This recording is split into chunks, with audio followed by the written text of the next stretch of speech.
जय श्री कृष्ण दोस्तों, life style with God में आपका स्वागत है।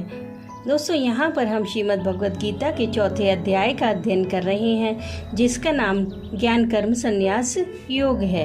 आज हम 25वें श्लोक का अध्ययन करेंगे। भगवान ने ब्रह्म कर्म रूप यज्ञ का वर्णन किया। अब भगवान देव पूजन रूप यज्ञ का और आत्मा परमात्मा के अभेद दर्शन रूप यज्ञ का वर्णन करते हैं। दैवमेवा परे यज्ञम योगिनः पर्युपासते ब्रह्माग्ना बपरे यज्ञम यज्ञे नैवो पजुहवति।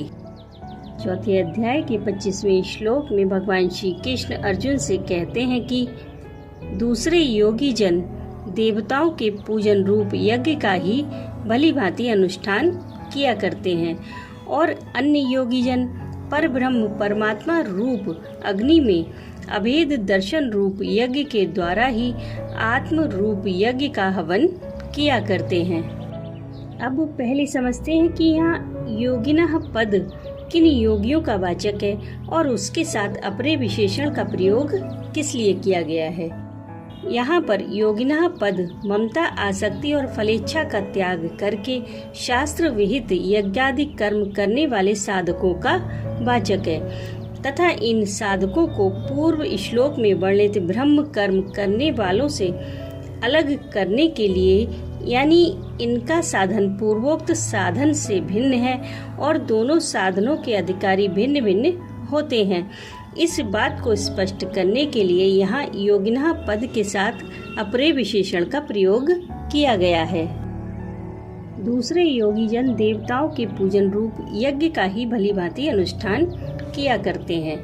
इस वाक्य से भगवान ने यह भाव दिखलाया है कि ब्रह्मा, शिव, शक्ति, गणेश, सूर्य, चंद्रमा, इंद्र और वरुण आदि जो शास्त्र सम्मत देव हैं, उनके लिए हवन करना, उनकी पूजा करना, उनके मंत्र का जप करना, उनके निमित्त से दान देना और ब्राह्मण भोजन करवाना आदि समस्त कर्मों को अपना कर्तव्य समझकर बिना ममता, आसक्ति और फलेच्छा के केवल परमात्मा की प्राप्ति के उद्देश्य से इन सब का श्रद्धा भक्ति पूर्वक शास्त्र विधि के अनुसार पूर्णतया अनुष्ठान करना ही दैव यज्ञ का भली भांति अनुष्ठान करना है।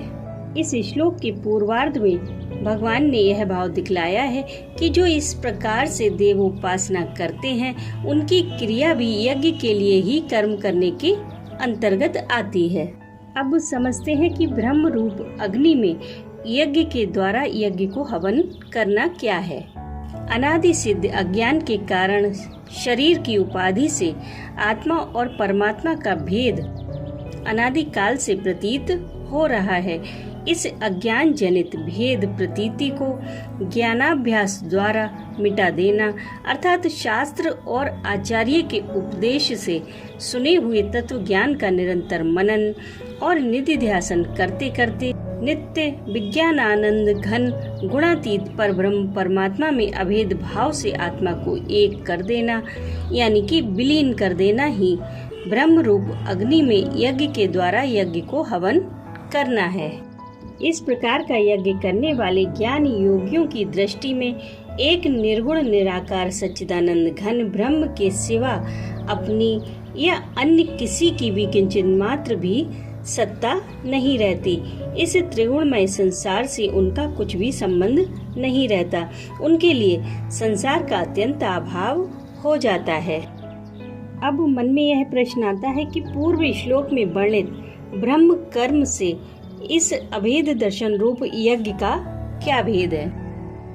दोनों ही साधन सांख्य योगियों द्वारा किए जाते हैं और दोनों में ही अग्नि स्थानीय परब्रह्म परमात्मा है।